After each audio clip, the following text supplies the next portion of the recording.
We jump into our topic today. I gotta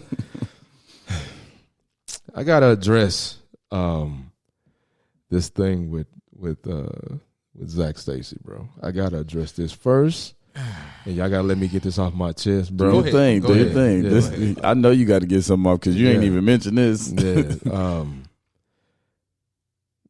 Never will we condone ever hitting a woman unless your life is in danger.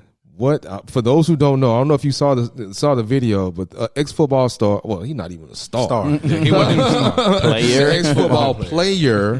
Yeah. There's a viral video going around of ex-football player Zach Stacy absolutely wrecking his baby mama in front of their kid, bruh.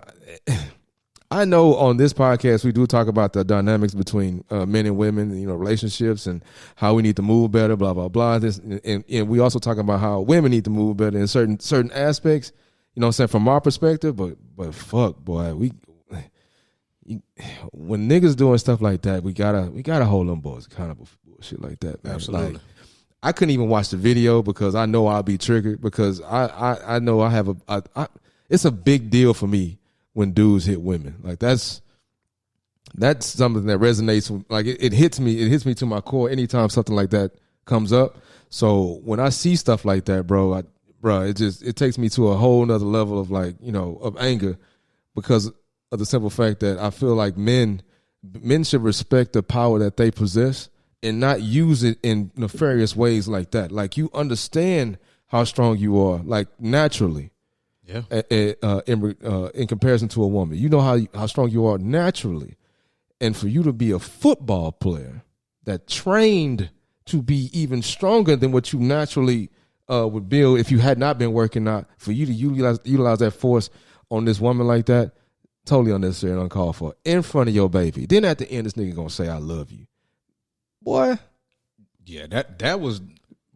It's garbage, bro. That was some bullshit. It's garbage. I just had to address that, bro, because I mean, it just if I felt it on my heart to say something about it on this podcast. But you was right, fam. You should say. And let me just jump, because a lot of people be like, "Oh man, it's a CTE." Stop with that bullshit. Yeah. Stop blaming CTE on every time a football player acts up. A lot of these niggas are already fucked up. They're using football to get that fucked up out of them. So let's stop with the CTE, fam. Like, CTE, don't get me wrong, it's very serious, it's very dangerous, but that ain't the cause of all of this shit every time a football player does something off the wall. It's not CTE. Some of these niggas are already fucked up in the head. They're normal human beings. They play football just like anybody else that plays a sport. Niggas just be doing dumb shit. Yeah. It just is what it is. Like, we just call that shit out for what it is. Like, yeah, some of you niggas are too emotional, bro, and y'all let that emotion get the better of you. When they get the better of you, you start making asinine and stupid ass decisions. And no, we can't do that. Men can't do that. You have to be logical in all aspects of your life. You got to move with a certain thought process before you start acting. I mean, take prime example, Jay-Z. I hate to bring this up, but the elevator incident.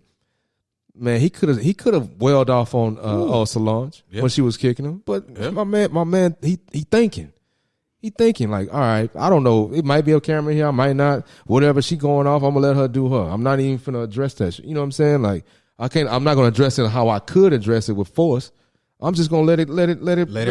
Yeah, let it breathe. Let it ride. And I don't even think for him it was even about a camera being around. And you brought up a really good point when you was speaking the first time, and how you said that we don't condone putting your hands on a woman unless your life is in danger. And I think what I really hate, bro, is the men who react in those kind of situations, and their excuse is, well, if you put your hands on me, then that's what you deserve. But it's like, she put her hands on you. You didn't even really feel that. Yeah, like, you didn't feel it. Be honest, you ain't even really feel that. No. Your life wasn't in danger. So what that shit is disgusting, bro.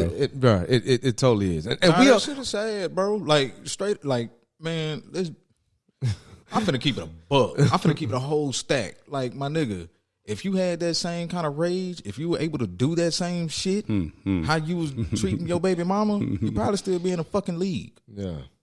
Maybe you had an injury. I don't know. Maybe I didn't follow you like that. Yeah, because you weren't that good. But one thing I do know is that shit ain't nothing to play with, bro. Yeah. Oh. And I'm glad, like, on Twitter, you know, I follow a lot of football players. Like, I love the game, so I follow a lot of football players. None of them, not one of them, said, "Well, maybe." No, there was no maybe. There was no buts. There was no ifs. Everybody was like, "Oh, this some bullshit." Ain't no maybe. You bro. I get it, and that's why we get into a lot of gender conversations. Is because we don't just acknowledge the real. The real is, like you always said, like I'm a man. I will beat your ass. Why would I put my hands on you? I'm not proving nothing. You know what I'm saying? Not proving a damn thing. By beating somebody you already know you can. Like, come on, man. Not striking a woman, because that's not what we're here to do. Oh, men are not here to do that. We're not here to protect and abuse provide, fam. We're not here to do that. And that's just, man. That's my little diatribe, bro. I'm sorry. I ain't mean to go too long, but hey, man. Yeah. Sooner or later, somebody gonna slap that nigga around in the jail cell like he was doing her. Yeah, fat neck ass nigga. Justice well served, fam. Keep your goddamn hands to yourself. We gotta talk about that kind of stuff, because we hold them accountable. But like Tony has said on the podcast before, we gotta hold we gotta hold each other accountable as well. So straight up, yeah.